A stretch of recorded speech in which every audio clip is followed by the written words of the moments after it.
Assalamu alaikum wa rahmatullahi wa barakatuh. Welcome back to another episode of Betas Media. We are officially what? Episode 11 of season 3. So it's a hot day. Ali, are you feeling the heat today? No, I'm cool as ice, man. You know what I mean? Of course you are. I can see the sweat running down your head, glimmering underneath that visor. Man. Just there. So charities. This was a topic which came to your mind, Ali. Why? I want to be all cliche and say it's because it's something close to my heart and this, but the truth is the way that actually came up, bro, is partly due to Brexit, partly due to the whole situation in Afghanistan. I know, curveball, right? But partly due to Brexit influence this discussion on charities. So Brexit, and then the whole situation in Afghanistan, and the whole I'm seeing a lot of interesting stances on issues like refugees, etc. Okay. And a common occurrence that I seem to come across is people saying, we haven't got room, we haven't got the money, we haven't got the resources, we haven't got anything.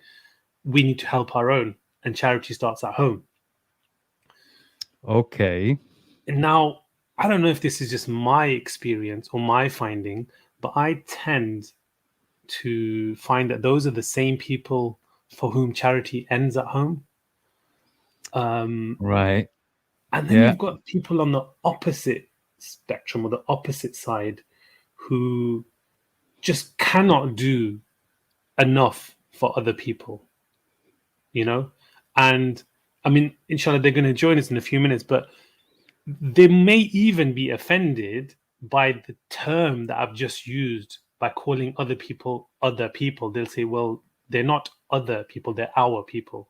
You see what I mean? In all corners of the world.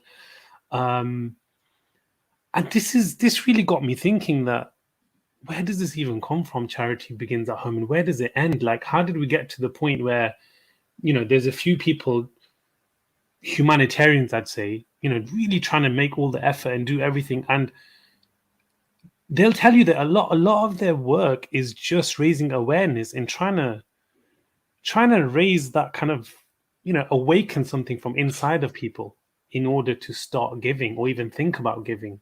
I don't think we were always like that, as mankind or as a society. I don't think survival of the fittest and all that kind of jazz. Yeah, do you know what? I think a lot of these stuff, they sound good. Sound bites are great, but they're used in such fascinating context sometimes. Don't you think? especially when we're the ones who are disrupting. And when I say we, I mean the West. We're living in the West, and our foreign policy is the one which is the disrupting. Peacemakers, right? In inverted commas, we're out there to introduce democracy and give them a better life, and then we say, well, you landed in it yourself. Survive if you're the fittest. This is doesn't it. Quite work, does it? No, and I think, look, charity in itself, like trying to make sure that everybody eats, is not easy if you haven't got, everybody on board. Like we're talking, countries and governments and all of that stuff, which, bro, you and I know they're not on board. That's not their prerogative. That's not their number one. Because if it was, bro, job done, innit? Well, everyone has a self-vested interest. They have their own interest to gain, to look into or look after. Whenever anybody intervenes in anything, they're not going to do it without thinking about what's in it for them. Yeah. There's always something. The goodness of the heart thing is lacking, isn't it? Yeah, I have trust issues when it comes to that kind of thing. I genuinely feel that there's an interest. There are interests beyond the scope of what we are often told or being made aware of. But there are people out there who are heavily involved in helping other people. And I say again, others. I mean, people who are displaced, people who are feeling the pangs of hunger, people who are trying to survive in war-struck countries through no fault of their own. And I'm sure they get their fair share of questions asked. I mean, we do some work locally, and I get plenty of friends in inverted commas again, questioning, why do you do that for people here? And you think, wow, are you really asking me that question? Are you really You asking probably me had why it am I all, getting... Maj. Have you I've had the same points raised. Oh, surely they get benefits. Surely they can Yeah, eat. Surely they've got yeah, somewhere to live. Surely yeah. it's their own fault. Surely they spend it on something else. Yeah, they spend it And on drugs or the alcohol. and They're drunk all the time. So why do you look, help them? I'm not saying some of those points aren't valid. But what I'm saying is, as a society, as a community or as an individual, a lot of us have just sort of led ourselves to believe that, you know what, nobody's actually in need unless it's through fault of their own. So because it's their own fault, I'm not going to help them. It's not my job. I don't care. It's not my Yeah, problem. yeah, Yeah. yeah, yeah. And a lot of genuine cases get written off like that. Yeah, and the question is, even if it is the case where some people may have found, and let's say locally within the UK, Mm. where all the amenities are there, where benefit systems are being taken advantage of, and all sorts. Let's just say some people are responsible for their own downfalls. Do they not deserve a hand to pull them back up? Or are Absolutely. we going to tarnish everybody with the same brush? Absolutely. And it's interesting because the people that use that kind of rhetoric are not really out there trying to find people or find those in need that meet their criteria of in need and then going and helping Yeah. those. You know what else I've also noticed? I'm not sure if anybody else has. Those people, they criticize the good work that you might be doing, but at the same time, they're I've never seen them. I mean, God knows best. They may be doing things which we are not Mhm. aware of, but you never associate them with any voluntary or charitable type of activities or work. It's true. It's You know? true. And and one other common thing that we come across is, let's help the veterans of this country. And yeah, Yeah. they're not helping those. The people that say it are not helping. You know what? I would appreciate, or at least be able to respect people who said, I'm going to help my own neighbor first, or our own kind first, or our own, whatever they want to call it, race, religion, creed, whatever. Yeah. Mm, Veterans. Let's say people say we should mm, help our own veterans. mm. I'm okay with that. Do that. You do that. If everybody is to look out for their neighbor and their Then own everyone's community neighbor and would their own be people, looked after. you see what Simple I as that, mean? isn't it? Yeah, yeah, It really is that simple, but we're not there, are we? And I'm sure our guests are going to sort of, enlighten us more yeah. on that kind of mindset. Let's introduce our guests. We have two wonderful people who I've come across in recent years, who have done amazing work, both here in this country as well as internationally, as part of the organizations which they're representing. And these are Mm, people um, who I regularly stay in contact with, and I would support their work purely because of the due diligence that I've done. I'm not to say that nobody else does what they do, but from my understanding and from what I'm aware of, they do what they say they're going to do, and there's no kind of murky waters or smoke screens when it's a so, hundred so percent they're not politicians, basically. That's what No, you're they are like you saying. and me. Mashallah, Allah's blessed them both with a lot, in all sorts of ways. And at the same time, when they go out and do something, they will do it from the goodness of their heart. When they say 0% admin fees and we're not charging admin, 100% charity, that's exactly what it means.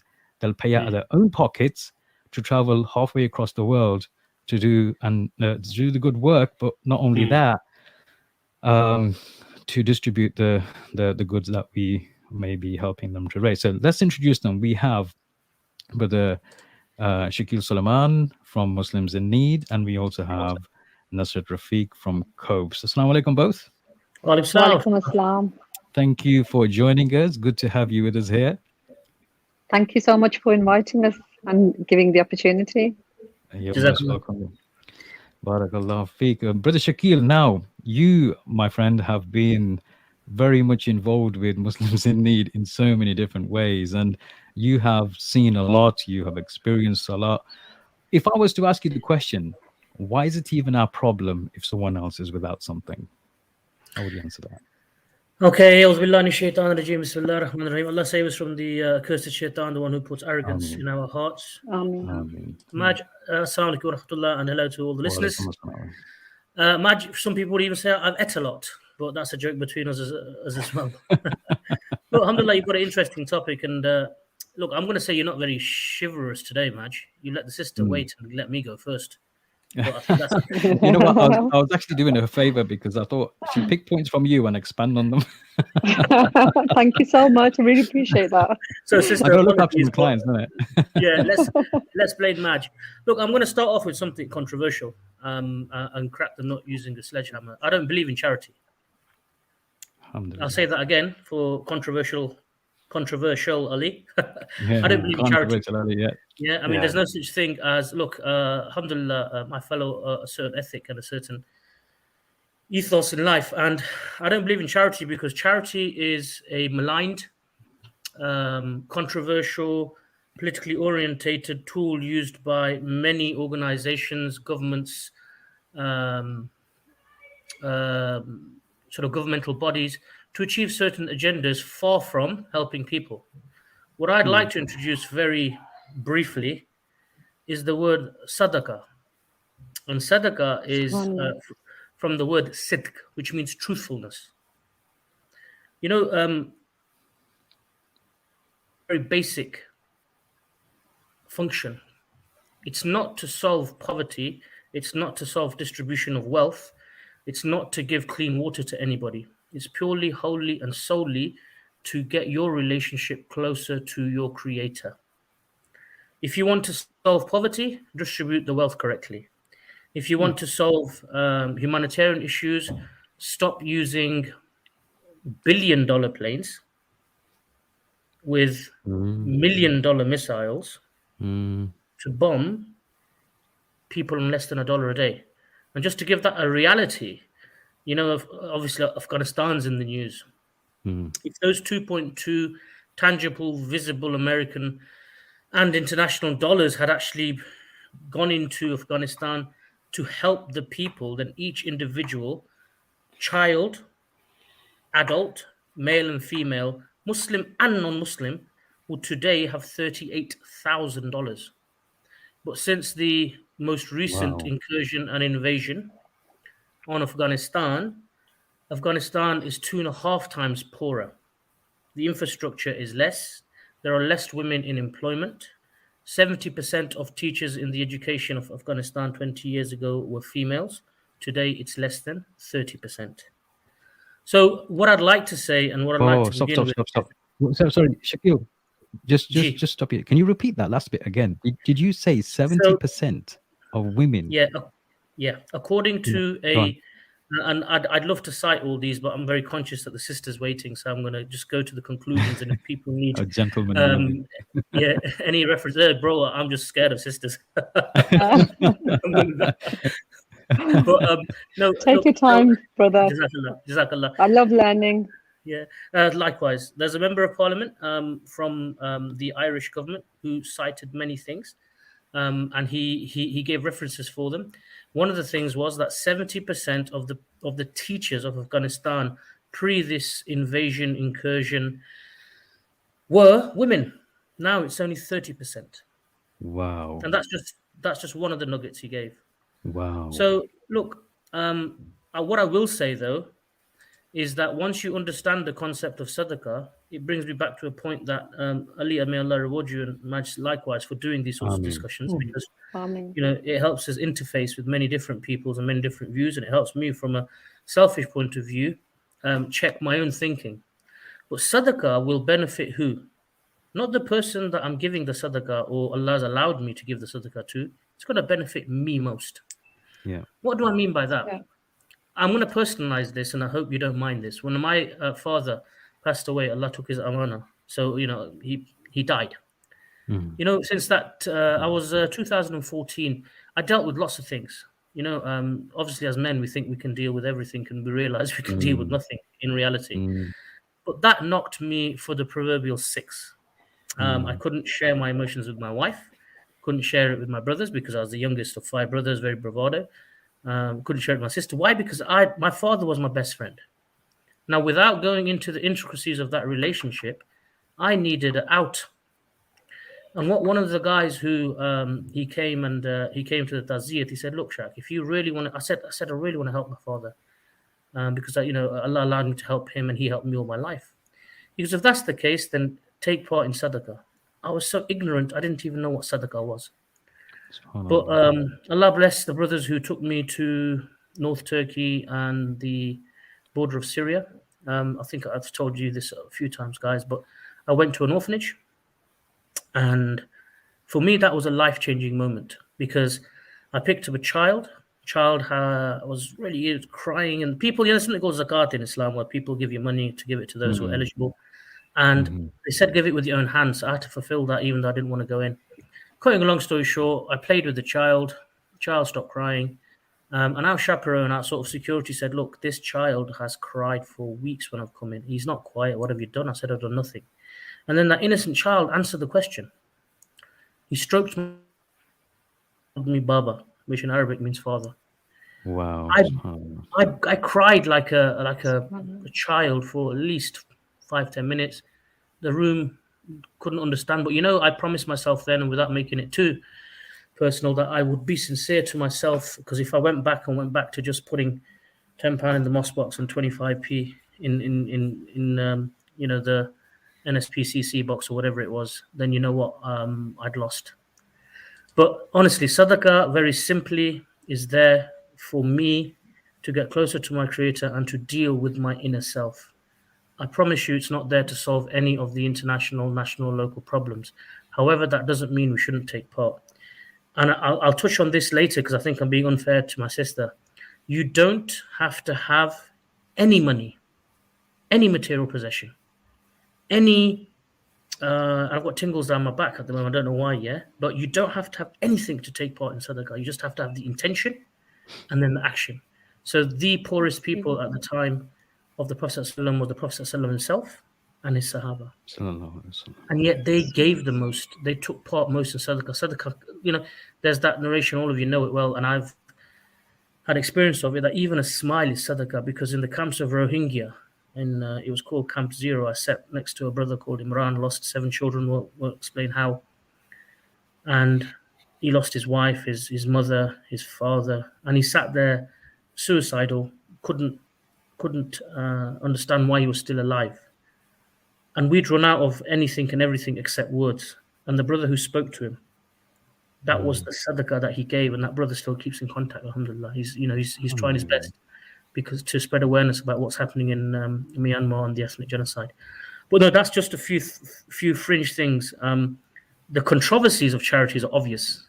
You've got people giving millions of pounds, and less than 3% of it is going to the end user.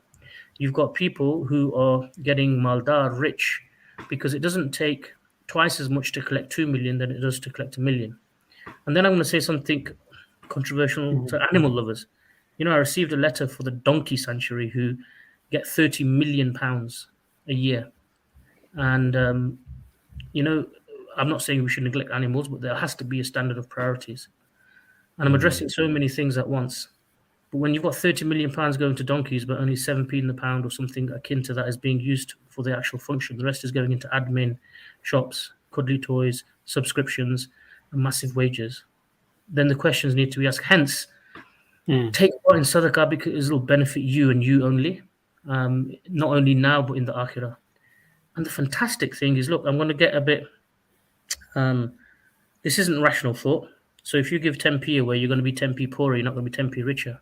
But that which made the universe, the systems, the Milky Way, me, my kidney with 8,000 functions, and even my bald head, and I can see you guys wearing caps, but I just hide it underneath the rim of the laptop.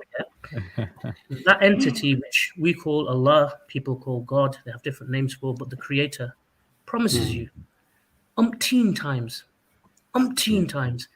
that giving in the way of Allah will not get you poorer. In fact, it will get you 7 to 70 to 700 times richer.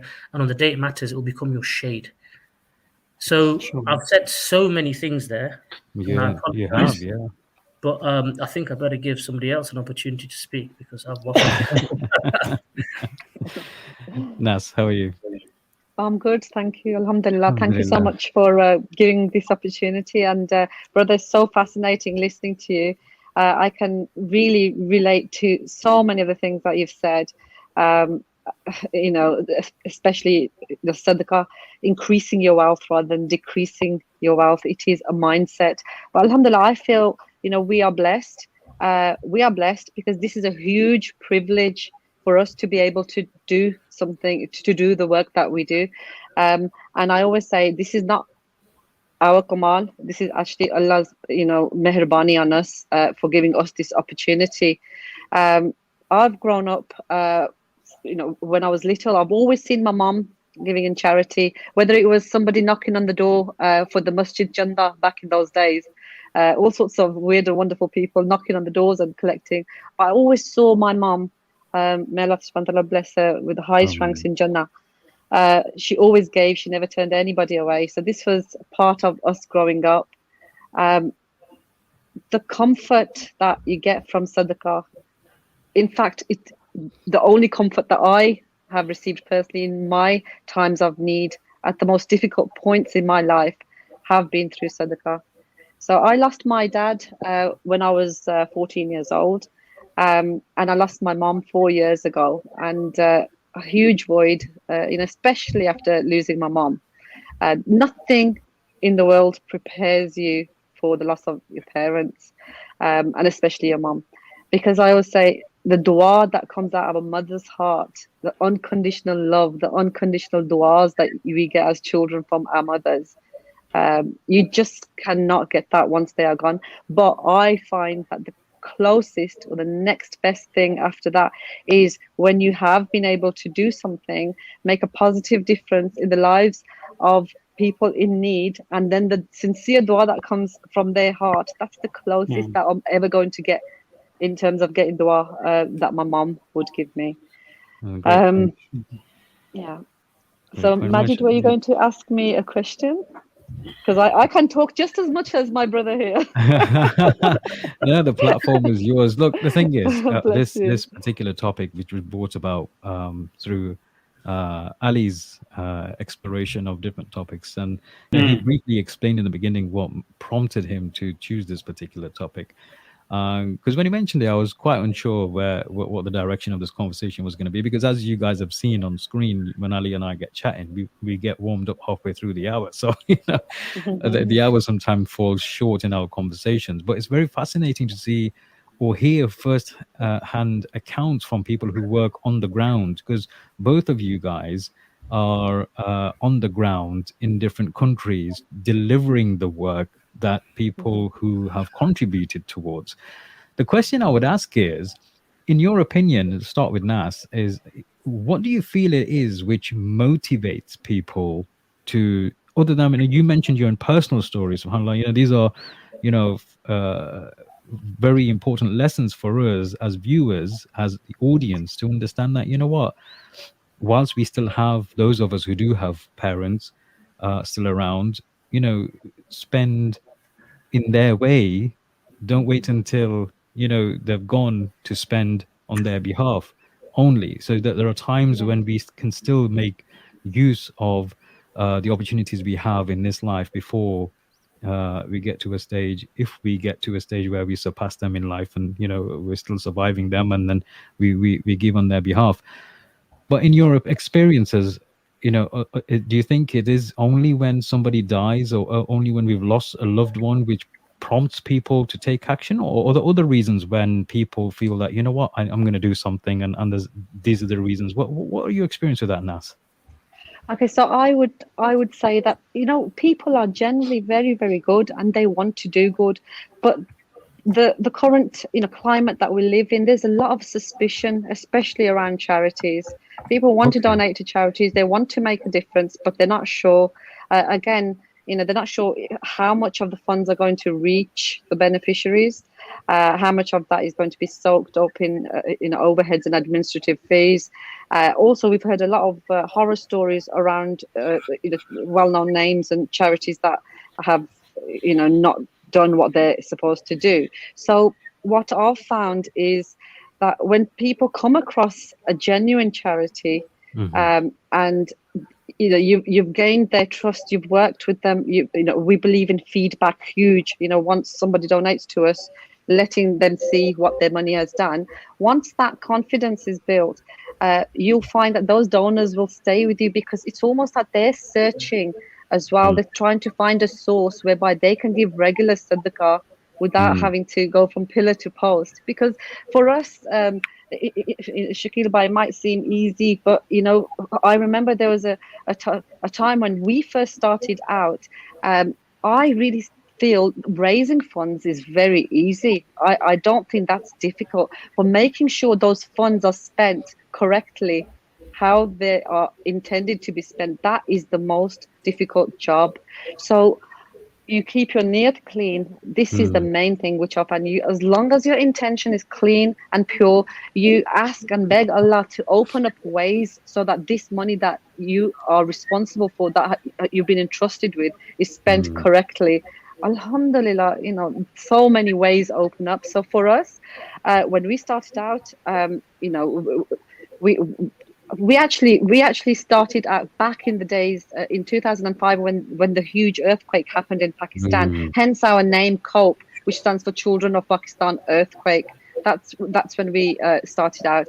But then we relaunched 3 years ago with a new purpose, and our purpose was to provide water in areas where there is no water.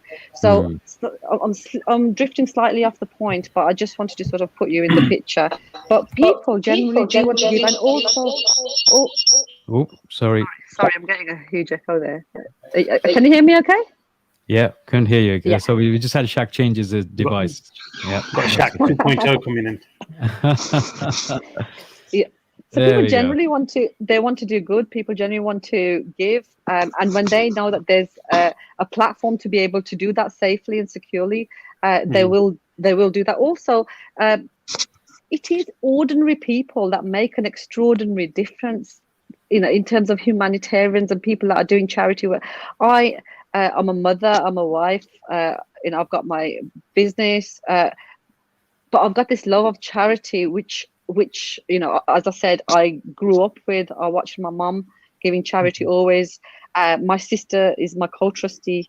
My daughter works very, very closely.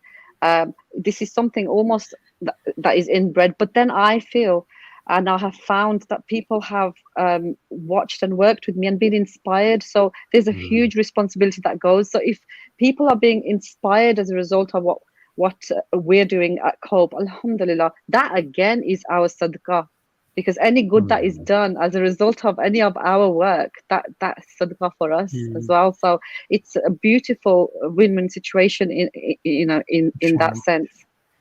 Just a question on that, my sister. We touched upon it just before you guys came on. So how much of your efforts would you say are sort of raising awareness of the situations, and perhaps, I don't know if convincing is the right word, Maj, convincing people that, they should be helping or contributing or donating?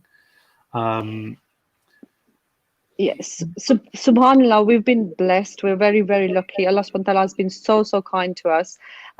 We haven't had to do a huge amount in terms of, really trying to sell our case as such, because our work speaks for itself. There's a need for water. So yes, we present the case. We work in areas like Balochistan and Sindh. That's where most of our work is concentrated. So when we presented, the need, that there's a need to do A, B, and C in this area, we would like to, we need your help.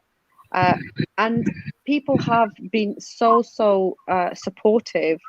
But what happens then is when the actual work is done and you're able to then show them pictures, videos, evidence. I go over personally myself to Pakistan several times a year. Because of COVID, I haven't been able to go for just over a year now. But inshallah, as soon as I can, I will be going down.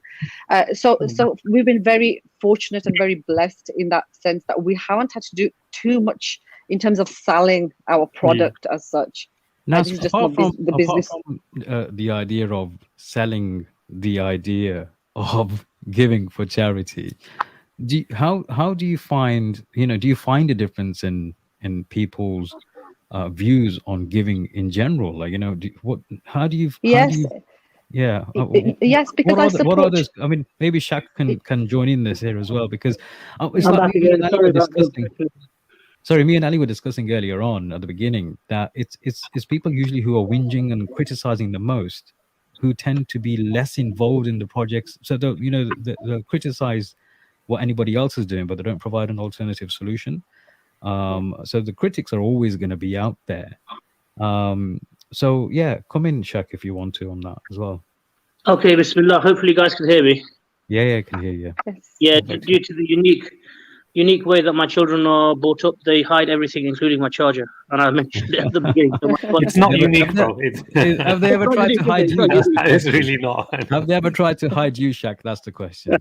No, believe me. But guys, apologies about that. Very unprofessional. But getting back to the motivation as to why I do what I do. Firstly, I do very little. I'm not gonna lie to you.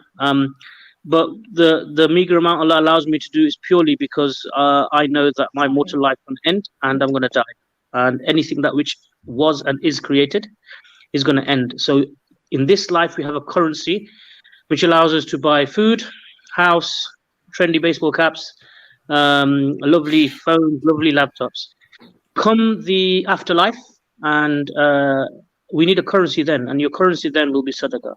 So just to put you a small tinge of a point on it, obviously I don't just take the Quran as a recitation, I take it as a way of life for myself. And there, I'll paraphrase it, clearly states that if the mortal soul wishes to come back and live again, it's not so that he can hug his mother, hug his children, tell his wife where all the tuma and the gold are. It's purely, wholly and solely that he can give sadaqah, or she can give sadaqah. Now, getting back onto the secondary point, which you guys and my sister was discussing, this thing about critiquing, I would say if you can give sadaqah with your own hand, give it, because there's no substitute for that. If you can go through the emotion, firstly, purify that intention, that it's not to look good, it's not for the selfie, it's not so that you get 6,001 followers, or 101 Dalmatians, as I call them, following you on any Instagram. It's not for a Photoshop or whatever. It's purely, wholly and solely to get closer to your creator.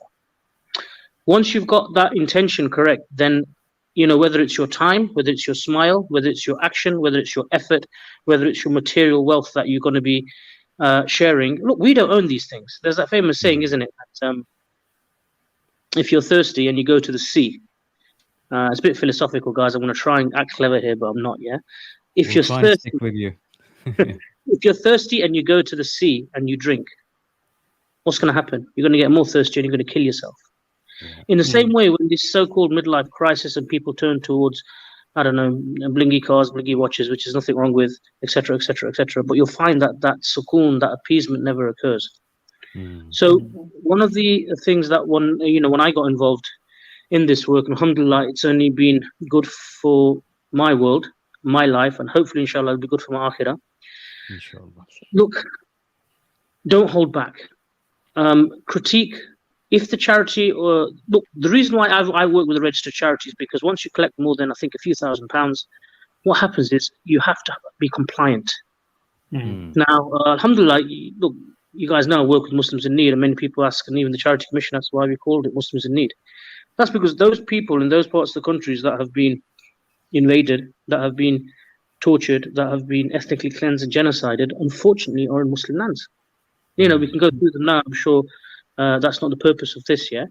But guys, the well-being of children and women in Afghanistan is not a new thing. Those same children and those women existed during the 20 years of bombing.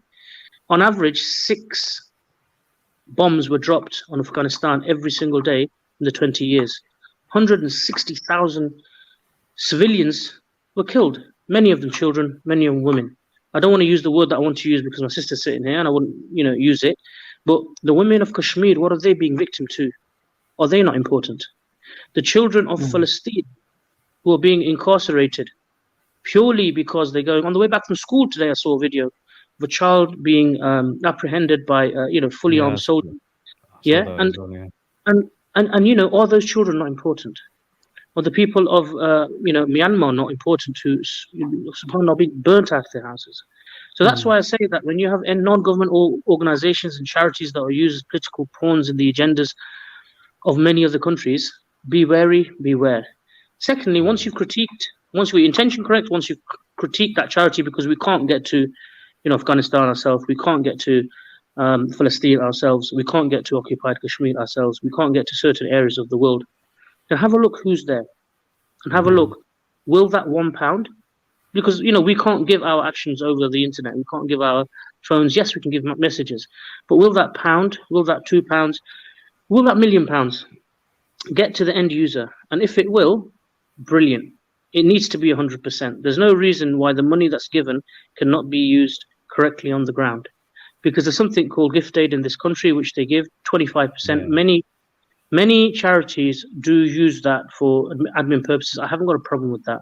But alhamdulillah, there is a charity, without being biased, that does use that gift aid for the end user as well. Now, very, very simply, guys, I'll reiterate again, no amount of money and material wealth is going to solve the problems of society. That has to happen at a different level and with the correct sort of apparatus, yeah? However, it doesn't mean that we ignore it. Please just make sure that you have your awareness about you, and then don't make it a one-off. I know this isn't part of the question, but don't make it a one-off action. Make it continuous. So if you want more money, it's recommended to do two things. So, more risk. Money is too small. If you want more risk, easier risk, establish your Asr Salah and give in the way of Allah. So I'm sorry, I'm just going on a bit now, but I want to give two examples, if with your permission. Without giving money, we said that the word sadaqah came from Siddiq, which means truthfulness. And yet there was a companion of the Prophet ﷺ, Abu Bakr Siddiq, who was known as the truthful one. Yeah. And he was the Imam of the Muslims and of Medina and the sort of areas around after the passing away of the Prophet ﷺ. Now, he used to leave after Fajr and go somewhere. So one of his friends, Umar ibn Khattab, one of the companions, used to follow him. And he saw Abu Bakr Siddiq going into a room, walking out of Medina after Fajr. I'll make it very short because it's a long parable. But going into somebody's house, coming out 2 hours later, and then walking back home in the heat. So he went to look into that room. And there was, and Majid probably knows better than me, that's why you're nodding. So if I'm getting it wrong, please correct me. There was a blind lady there. And what Abu Bakr Siddiq, who was the leader of a new fledgling nation. Yeah. He used to go, clean her house, milk her goats, knead her bread, and then go back and deal with the affairs.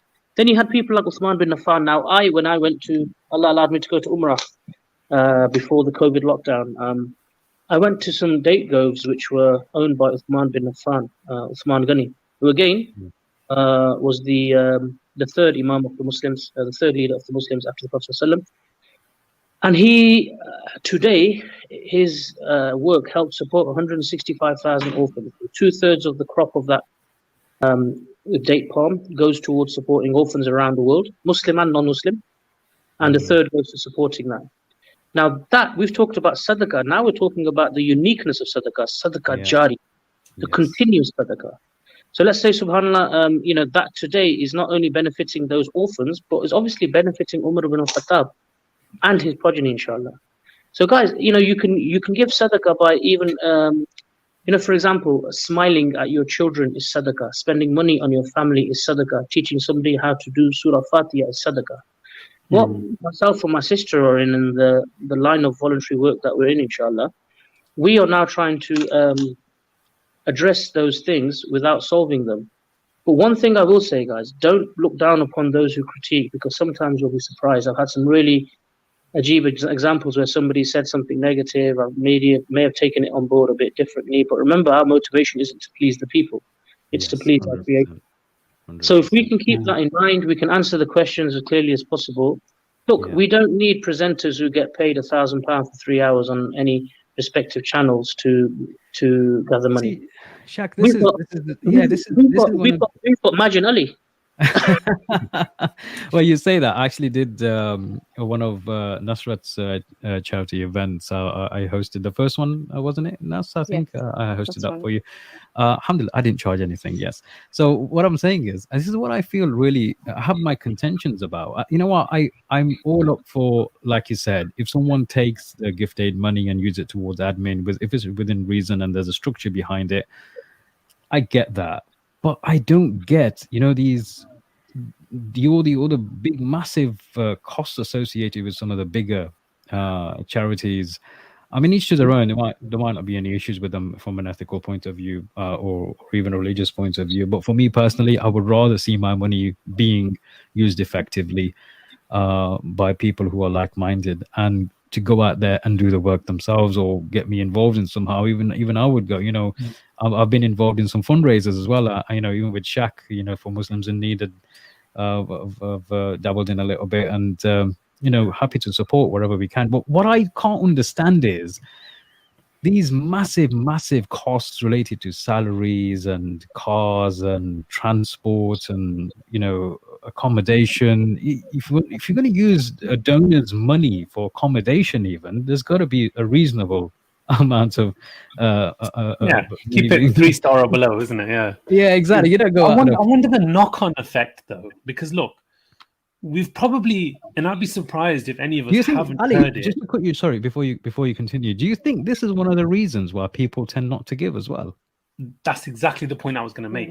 Is that we will never really be able to fully apprehend the knock-on effect. So how many people come across a charity director who's on $250,000 a year? So whatever, I'm not talking numbers. I'm not saying right or wrong, because he might be very well educated and he might, whatever, But to me, to see that, these guys are flying chartered flights and 5-star accommodation and, movie crews and, big billboards and forget. Look, I'll give you an example. I won't mention obviously any names of charities and such, but there was one that I kind of came very close to working with. Now, their events, some of them are quite elaborate, and they'd have sort of celebrities on board. It'd be a beautiful, venue.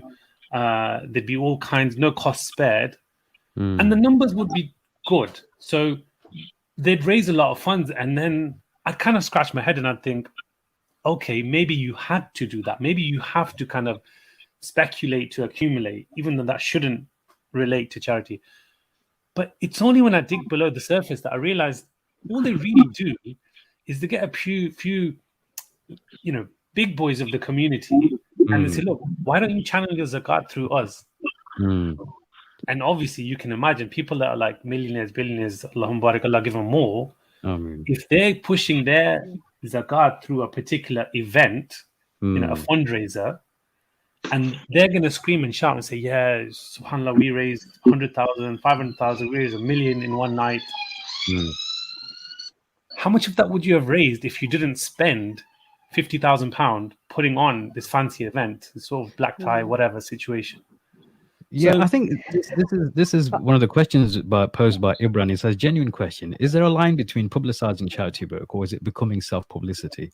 When is the line crossed? That's a good question, actually. When is that line crossed between pumping in your cash for publicizing the work? Where do you draw the line? So can I? Sorry, Majid, do you mind if I just jump in and go back one step? So I feel donors need to be informed, and it needs to be very, very clear when they donate to a charity. what proportion of their money is going to the end user. This is really, really important. And then they have a choice. Now, with us, we're 100% charity, alhamdulillah, as is Muslims in Need, mashallah. But I do know there's probably so much that we will be able to grow. But we're happy with this. I personally believe do less, but make sure it's clean. The need is clean, and we're making a difference. It's not about quantity at all. We are not in a rush to grow. That's not, our objective at all. If we are making a real difference, a real impact, and able to, towards a betterment of the people's lives, alhamdulillah, that's enough. So realistically, we will only be able to grow a certain amount, I guess.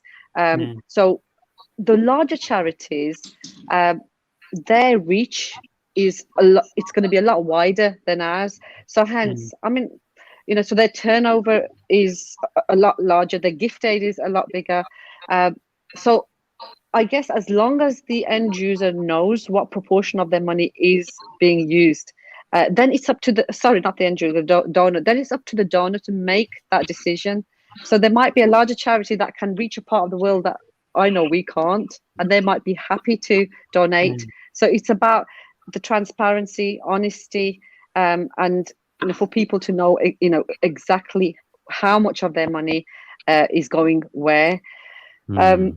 With us, when we travel, we pay for all our costs. When we have any events here, we have lovely events. But alhamdulillah, we're in business ourselves. My co-trustees are too, and Allah subhanahu wa ta'ala has blessed us. So we don't even need to use the gift aid. Alhamdulillah, we don't need to use that. We've always got a sponsor. So we've got an event coming up on the 6th of November. Hope your brothers will be able to join me along with anybody, other viewers. But the venue will be sponsored. The food, alhamdulillah, will be sponsored. Everything that we need to pay for, and we're very innovative in terms of raising funds. There's lots of ways. This is the point, isn't it? This is the point, isn't it, Nas? If you're innovative, if you have a clear objective of how you want to do things and how they're going to be done, and as long as you stick within that framework, we can make things work. I'd love to share a little example because this has worked so well for us. So we wanted to fund some rickshaws for poor people in Karachi, so that we could. It was 3 rickshaws we were targeting, so that a family can then have the means to earn their living, and this would not only benefit that family, but also, inshallah, generations to come. It was about £1,500 per rickshaw, so it wasn't a huge amount of money. But how we fundraised for this was, you have to think outside the box. Now, it's not easy being 100% charity. You have to work hard. You have to find ways of how to cover these costs. But what we did, we set up a walking group. So we called it the Brave Hearts, because here, mashallah, we're very well fed. And most of the time, we're worried about losing weight. We need to shed off those extra pounds. I think we need to start a walking group in Derby as well, bro. That's right. So we had a walking group. Very simple. Everybody pays a registration fee and they post their steps. So easy. And then we have one of our volunteers, mashallah, Javeria Mahmood, worked very hard, just monitoring everybody's progress. If you did not meet your 10,000 steps, you'd incur a fine. This was the understanding right from the start. Alhamdulillah, we got fitter. It was a direct, it directly improved our health by being more active, getting out there. That's a but great at the same idea. time, we managed to fund 3 rickshaws for 3 families, subhanallah. Mashallah. And That's it wasn't a fantastic achievement. So nobody had to jump out of an aeroplane or climb a huge mountain. No, or anything like that. not yet. Not yet. Well, we've done that. Oh gosh, yes, we've done that. But no. But it's just really finding different ways of getting people involved here locally as well. And then, because you can get donor fatigue when you're asking for money again and again in the conventional ways. Donor fatigue will be that one thing that will really sort of stop your work. So you have to always have new ways of keeping people involved. And alhamdulillah, Allah subhanahu wa ta'ala puts all these amazing ideas into our heads. I don't know where they come from. We've just launched our elderly project in Pakistan now. And alhamdulillah, again, for me, myself, because I've lost my parents, this is very close to my heart. very, very close, so that if we can help those elderly people that have been either abandoned by their families or don't have anybody else, we'll be able to. Sorry, forgive me for interrupting you directly. Okay. I do apologize. This is obviously we've got Maghrib, and I think we've got 6 minutes to the program. I've got to say something quite directly, Maj and go for it. Ali. You said, "What is it too far?" It's too far when any of the money donated for the end user goes on something like photography, media, travel, or something personal.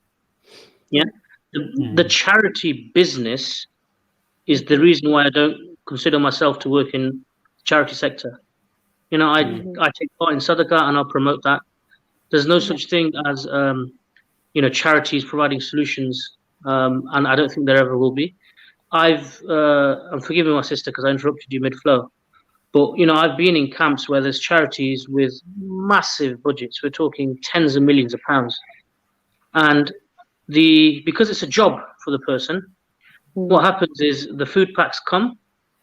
3 different banners will go on it because the charities, not collude is the wrong word because that's negativity, but they work together. Those same food packs are then snapped up, bang, bang, bang, with cameras, and then it's left to the local people to try and distribute fairly, where there may be 100 food packs and 1,000 people desperately waiting. We've all got children and wives and mothers going hungry. Now, the way that we work, for example, on the ground, was that the way to make the food packs cheaper is to buy them in bulk, same way that we do anything, buy the trucks, then employ the people on the ground who are struggling. So, for example, in Somalia or in the camps of Rohingya in Bangladesh and Burma, you employ the people on the ground. Now, they then get that economy. They then know how to do the food packs, and then we distribute it with our own hands. Why? Because we want to be on the front line. Now, just to give you a really small example of the effect of if you do things properly, we were once in Boatda on the outskirts in Somalia, and it was close to the Ethiopian border. There was cholera, it was bad times, and there were people desperate because it was famine. And we had, partly because of our fault, because we'd told people if you need food packs, people were giving all the time, wanted to make sure that we dispense all of that wealth. We had, unfortunately, a group of men come with knives to there were about 10 of them, to take a food pack. They didn't want to steal our wealth, they didn't want to steal our cars, they didn't want to steal our watches or anything, just wanted a food pack. So alhamdulillah, we had the translator there. We said, look, give us your knives, help distribute these food packs, because it was hot, and alhamdulillah, it was hard work. Distribute these, and we're going to not give you 1 food pack, we'll give you 2 food packs each. Bro, they insisted, they let go of that bad intention, and before you knew it, they were helping us. Yeah. So things can be done. And this myth that large charities need large admin. I know of a charity, I won't take their name, they've got £36 million turnover. £3 million comes from the admin account into the charity account. And I will take their name. They're called Ummah Welfare Trust. They have 6 charity shops. People spend money in their shops, they collect clothes, and they generate money for their admin, and it goes into them. We've worked with them closely, and they've even used us to do orphan projects in Sham. So look, the business of charity to get the largest market share so that you can get paid more than the Prime Minister of Britain, that's a no-no. I hope and I pray that the reason why, look, the day that Muslims in need, for example, becomes non-100% is the day that, I'll try and join another charity. Or my motivation is that our actions get accepted. Our amana that we have this saying, isn't it, that we're not worried where the money comes from, we're worried about where the money goes to. What that basically means is if somebody's given to give towards, subhanAllah, an orphan in Afghanistan, an orphan in Syria, or an orphan home, we need to make sure that gets fulfilled. And if the situation on the ground changes, then we give the option to the donor to say, look, we no longer can fulfill that pledge. Do you want your money back, or do you want to spend it somewhere else? And one thing that really helps massively is transparency. We're in a age where, Ali can have a different beard style in Dubai and be showing it in Pakistan. Ali, you still there? Yeah. I was actually going to ask you. One thing I've always wanted to ask you, Shaq. Don't. Come on, how did you get that beard looking so on fleek all the time? Should I tell you how? You know when Subhanallah, your sister, my other half, is not happy, and she goes. Okay, I just hope my not watching, because I don't want to. Transparency is so important. So if people show their wealth and adornments on Snapchat and God knows what other gram, then we can show that where that amana's gone. And do it to the best of your ability. Look, I think ultimately you've got to have that intention at heart to do what's good. And then I tell you one thing, I'm not sure if the sister will be able to empathize with this. Once you've been there yourself, the hardest thing is to deal with what you see. I know many a volunteer and many a person who has helped in these frontline issues, where I talk about where they've heard these things and they've seen sisters who had the worst of things done to them. There's a brother called Imran who went to Yemen. Really hard dude. Wouldn't want to mess about with him. And when I saw him, he just hugged me and started crying. I hope you don't, from Manchester. I said, Imran, what's up? And I knew what was up because we're at the container together. He goes, Shaq, if you'd have told me what I was going to see and hear over there, then I probably wouldn't have gone. But I'm glad I did. So, just a question for you guys, for both of you, I guess, in turn. Look, obviously, from an Islamic perspective, that's why we give. Yeah. Now, you guys obviously take donations from all kinds and creeds. Correct. What sort of percentage of your donations are obviously coming from Muslims who are donating for those reasons that you spoke about earlier? So sort of, sadaqah for their own benefit. And how many people, for example, non-Muslims, atheists, people that are just giving not for any kind of, theological reason, but purely because they think it's the right thing to do. Like, how do we address such people? Because I think that's where we are now, isn't it? Okay, so Ali, because the sister I think is having some technical things. GG. I'll tell you very honestly, and it's going to sound very biased. Muslims in need does get donations from people who aren't Muslim, but they are in the very, very little minority. I mean, I was with a guy yesterday who, we were working together, and we started talking about some of my experiences. He said he'd love to donate, but their motivation is to physically help. They don't have a spiritual aspect to it. The Muslim community around the world has a lot of what I call negative media, negative propaganda. But to cite you some statistics, that during the month of Ramadan, £30 per second was donated by the Muslim community of Britain. And if you were to get the next 9 demographic sectors of religion, so you used to get the next 9, put them all together, they would not even be 20% of what the Muslims have donated. And remember, the Muslims of Britain don't just donate for local issues, they do national, international, Muslim and non-Muslim issues.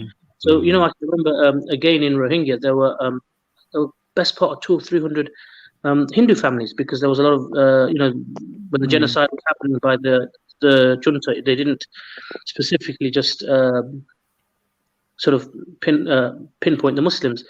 Now, when we were giving food packs, trying to do wells in those areas, there was no differentiation. The money didn't all of a sudden become less. In fact, in some cases, it became more. Because we know that, to put it very bluntly, the example of giving sadaqah that we follow is the Prophet ﷺ, and we knew he helped everybody and anybody. Yeah. And it's really as simple as that. Basic things like, intention, action. You're not going to get poorer. You're only helping yourselves in the akhirah. Alhamdulillah. Beautifully put. In a nutshell, and the same question to my sister, I suppose. I don't know if she's is she still with us? Nas, can you hear us? Jalo khair. We're having some sort of technical difficulty there. Shaq, what's the end goal? I don't know if it's end goal. Really simple, bro. I had the fortune, and I'm going to share again, very personal with you guys. I had the fortune of being there when my father's soul was taken by the angel of death. It's real. It's going to happen. Even though he was Mr. Hercules, strong and invincible, he to me, and my living, walking, talking example, he passed away with me holding his hand and 100 people around him. And I'm going to tell you something. Sorry, we're going over the hour now, guys, but I'm just going to share this very quickly. In the Taziyat, I had a big Ash, lovely, beautiful brother from Leicester come and tell me about the incident of death. I explained to him that, my father, he had a bead of sweat. He recited something. He raised his right hand 3 times. He breathed in and he never breathed out. And the next thing I know, it was completely different. He congratulated me. This is before I started working in the Sadaqah sector. When he congratulated me, Ali, you know, some of my brothers, they sort of got up and said, "Dude, you lost the plot." But obviously, he was talking from a different level of thinking. He said that the book in Urdu called Maut Ki Manzil, which means the passage of death, where it describes how 3 angels come from Jannah. They have a handkerchief, they have the scent.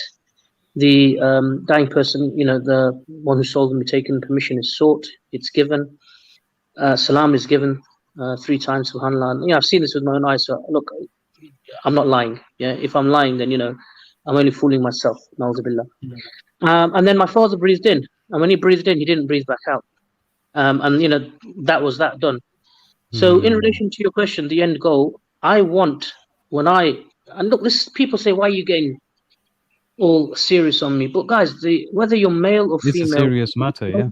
Old, whether you're, you know, Muslim or non-Muslim, whether you're agnostic, atheistic, or whatever, istic, or whatever, whether you think you're a peanut or a banana, or whatever you want to be these days, yeah. You know, if you're breathing, you're gonna die. Yeah. So my end goal, very simply, is to see that angel of death in its good form, because I don't want to see it in its bad form. Because when we did the clinical module of our degree long time ago, we were told about clinical death and some of the things that can happen to the patient. And I would say it because there might be some young people, you know, tongues falling out, eyes rolling over, intestines giving up, and excretions, and etc., etc., etc. I don't want that, because that's just the beginning. And I'll tell you something, even at the time of my mum passing away, similar sort of things happening. And, you know, if we think that we're working hard, we're sacrificing, the sunnah of giving sadaqah is to give it until it hurts. What that basically means is it's easy to give. When you've got £1,000 in the bank and you're giving £100, it's not that difficult. When you've got £3 in the bank and you're pledging a fiver and you're thinking, yeah, I'm going to ring X, Y, and Z to make sure that, you know, I'm going to get that fiver. That's the level of priority and seriousness you take it. So, you know, in that first second, inshallah, when we see the angel in its good form come to take our soul, anything that we've done will be more than paid off there and then in the second of that, on that journey of the afterlife. And that's why I said it's the mercy of Allah subhanahu wa ta'ala, not our actions. And you know, if you think, guys, Shaq's only speaking from a point because he's Na'udhu billah, businessman, X, Y, and Z, and all those adjectives that people like to give you. Let me tell you about the woman, and we all know this, but unfortunately we don't know the implication of it. The woman who was supposedly of disrepute, meaning that she was in some unethical actions at the time of Prophet, and she gave, I think it was a cat or a dog, thirsty cat or dog, a dog, a dog from her well. Allah gave it done. So that was her son. Yeah. So beautiful example. You can never underestimate the smallest acts. You know, if they're done with, it's like you said, Shaq. The purity of intentions and the actions fitting within the Sharif framework. If it's not haram way and you're impure of your intentions, then inshallah Allah will accept the good deeds, inshallah. And it really is like anything. You want to, I mean, I'm speaking from a young man's point of view. You want to be hench and have big biceps and triceps, and you know, you're going to do multiple sets, you're going to have protein. The same way you want to please your creator, get involved in sadaqah. Yeah, exactly. And will benefit at the end.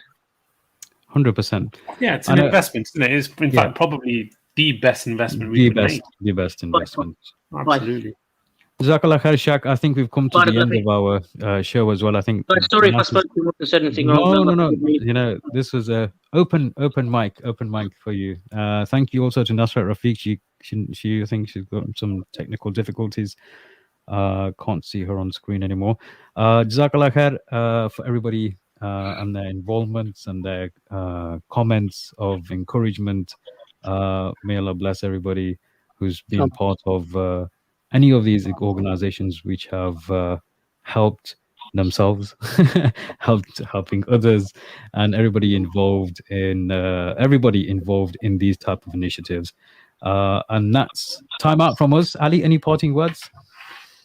No, I think that's it. I think we should probably just end by reminding people and ourselves that it really doesn't end at home. It can begin at home, but you know,